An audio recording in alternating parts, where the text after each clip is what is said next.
Hello everyone, this is Hasan and watching national বার্তা। উপনির্বাচন ইতিমধ্যে সম্পন্ন হয়ে গেছে। 6টি আসনে বিধানসভা উপনির্বাচন হয়েছে।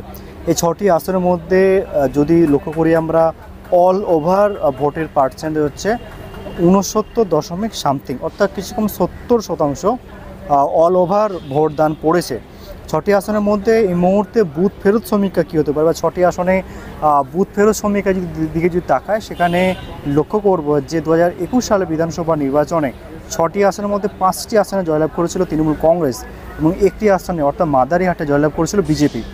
কিন্তু এই উপনির্বাচনের ভোটের পার্সেন্টেজের হার দেখে মনে হচ্ছে, বা বুথ ফেরত সমীক্ষার সিচুয়েশন বলছে যে 6টি আসনের মধ্যে কিন্তু 6টি আসনে জয়লাভ করতে পারে তৃণমূল কংগ্রেস। এই 6টি আসনের মধ্যে বিশেষ করে মাদারিহাট, তৃণমূল কংগ্রেস জয়লাভ করতে পারে। মাদারিহাটে আদিবাসী ভোট অর্থাৎ ST vote, schedule tribe vote একটি অন্যতম গুরুত্বপূর্ণ ফ্যাক্টর, সে ভোটটাও কিন্তু এবারে তৃণমূল কংগ্রেস পেতে পারে। অন্যদিকে মেদিনীপুর, সিতাই, মাদারিহাট, অন্যান্য যে আসনগুলিতে ভোটদান হয়েছে, সে আসনগুলিতেও কিন্তু তৃণমূল কংগ্রেসের অবস্থান বেশ ব্যাপকভাবে, বা তৃণমূল কংগ্রেস তাদের পজিশন ভালো করেছে।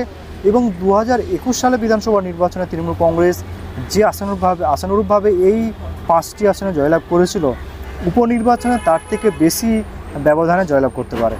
এবং যদি আরেকটা বিষয়, যে আরজি কর ইস্যুকে সামনে রেখে যেভাবে প্রচার করা হয়েছিল, বিরোধীরা যেভাবে সামনে রেখে প্রচার করেছিল, তার এফেক্ট কতটা পড়বে এটা কিন্তু যথেষ্ট গুরুত্বপূর্ণ। যদি তার এফেক্ট পড়ে বা তার প্রভাব পড়ে, তাহলে কিন্তু তৃণমূল কংগ্রেসের জন্য একটা অশনি সংকট হতে পারে এবং 2026-এ বিধানসভা নির্বাচনেও কিন্তু তৃণমূল কংগ্রেসকে তার মাসুল দিতে হতে পারে। যদি এই উপনির্বাচনে কোনো এফেক্ট না পড়ে, তাহলে কিন্তু 2026-এ বিধানসভা নির্বাচনে আরজি কর ইস্যু কতটা গুরুত্বপূর্ণ প্রভাব বিস্তার করবে, সেটা এই বিষয়টা কিন্তু একটা গুরুত্বপূর্ণ কোশ্চেন হতে পারে। সম্মানিত দর্শকবৃন্দ, 6টি আসনের মধ্যে বুথ ফেরত সমীক্ষার বক্তব্য 6-6 পেতে পারে তৃণমূল কংগ্রেস। এ বিষয়ে আপনাদের গুরুত্বপূর্ণ মতামত অবশ্যই কমেন্ট করে জানান। ভালো লাগলে লাইক কমেন্টসে অবশ্যই করবেন, সাবস্ক্রাইব করতে বলবেন না, কারণ ন্যাশনাল বার্তা প্রত্যেকটি খবর পুঙ্খানুপুঙ্খভাবে নিউজে তুলে ধরে।